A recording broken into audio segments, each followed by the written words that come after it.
हार झारखंड। अभी हम मौजूद हैं पांकी के होटाई में। आपको बता दें कि यह लोकसभा चुनाव का महापर्व है और प्रत्याशी डोर टू डोर संपर्क कर रहे हैं। लोगों का किस तरह से रुझान मिल रहा है, आइए कुछ लोगों से जानते हैं। और लोकल उम्मीदवार भी डोर टू डोर जनसंपर्क अभियान चला रहे हैं। तो अभी हमारे साथ मौजूद है खुशबू जी। उनसे जानते हैं कि जब लोगों के बीच जा रहे हैं तो किस तरह से लोगों का रुझान देखने को मिल रहा है। ये बताइए कि जब आप लोगों के बीच डोर टू डोर आप जनसंपर्क अभियान चला रहा है तो क्या लोगों का कहना है? सबसे पहले तो जीएनपी न्यूज आप लोग चला रहे हैं, आप लोग को बहुत बहुत धन्यवाद। जो जनता की जो आवाज़ है वो जन जन तक पहुंचाने, मीडिया के माध्यम से जन जन तक पहुंचाने का कोशिश कर रहे हैं। उसके लिए बहुत ही शुभकामनाएं, धन्यवाद। आज हम लोग यहाँ के जो लोकल उम्मीदवार हैं कृष्णानंद त्रिपाठी जी, इनका जो जनसंपर्क अभियान पांकी प्रखंड में चल रही है, इसमें हम लोग साथ में हम लोग चल रहे हैं। और जो जनता की रुझान है वो त्रिपाठी जी के हक में है। और ये त्रिपाठी जी एक लोकल उम्मीदवार भी हैं और संघर्षशील उम्मीदवार हैं। जो उनका जो आवाज़ है वो पहले भी डाल्टनगंज विधानसभा के जब मंत्री थे तो बहुत ही विकास किए थे।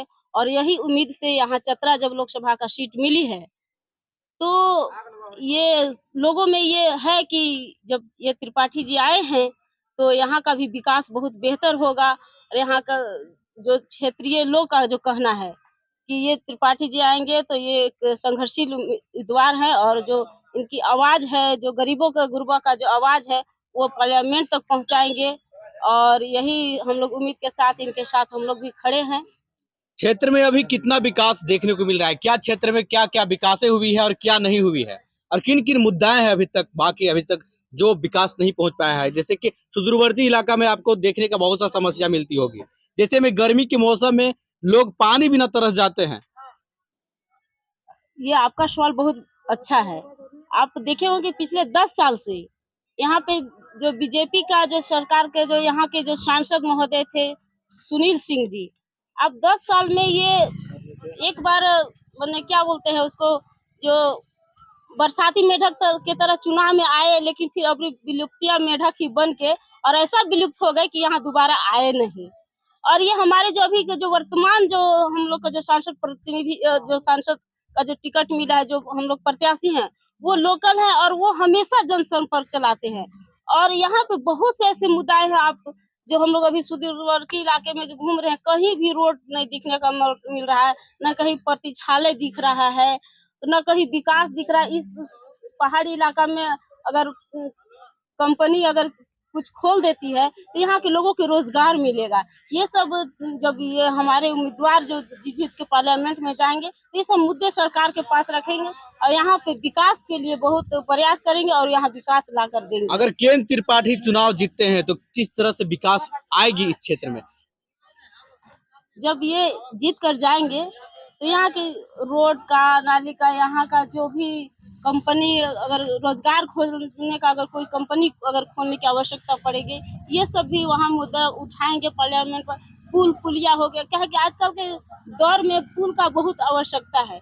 पुल के बिना अगर कहीं ढोढ़ा रहता है, नदी नाला रहता है तो आवागमन ठप हो जाता है, उसके चलते विकास भी ठप पड़ जाता है। तो ये सब भी प्रयास उनका रहेगा और यहाँ पे सब मुद्दाएं पर वो लड़ेंगे और यहाँ पर विकास लाने का पूरी कोशिश करेंगे और विकास लाएंगे। जो 10 साल में नहीं हुआ वो ये 16 महीना दो साल में ये करके दिखाएंगे। 5 साल में तो पूरा विकास ही करेंगे। शिक्षा को लेकर के क्या कहते हैं? अभी तक झारखंड में कई ऐसे जगह है, पूरे देश में बता दें कि शिक्षा लच्चर व्यवस्था है, कहीं लोगों को बढ़िया से पढ़ने के लिए सुविधा नहीं मिल पा रहा है।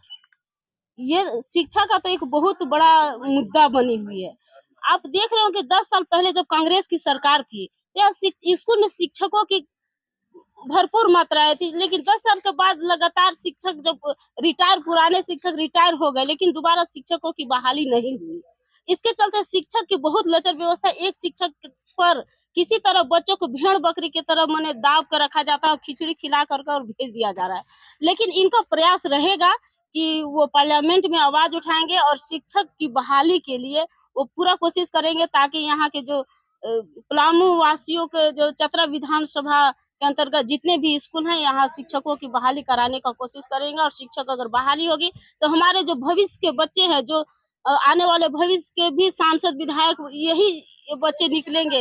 यहाँ का विकास उन्हीं लोग बच्चे के द्वारा होगा, तो उनका शिक्षा, अगर शिक्षक आते हैं तो उनका शिक्षा भी बहुत अच्छा होगा और भविष्य भी, समाज भी सुधरेगा शिक्षा। आज की इस दौर में ज्यादातर लोग सरकारी स्कूल के जाने की जगह प्राइवेट स्कूल में जा रहे हैं, बच्चे को अपने भेज रहे हैं पढ़ाने के लिए। आखिर क्यों? ये मजबूरी में भेज रही हैं, क्योंकि शिक्षक नहीं है उन लोगों का।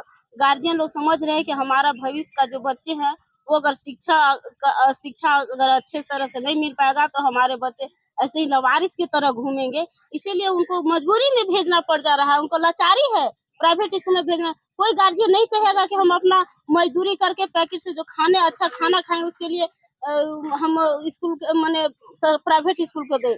लेकिन ये एक अच्छी बात भी है कि कम से कम गार्जियन जागरूक तो हुए हैं कि अपना जो रोटी खाते हैं उसमें से कमी करके एक प्राइवेट स्कूल में भेज रहे हैं। यानी आप मानते हैं कि सरकार कुछ काम नहीं की है?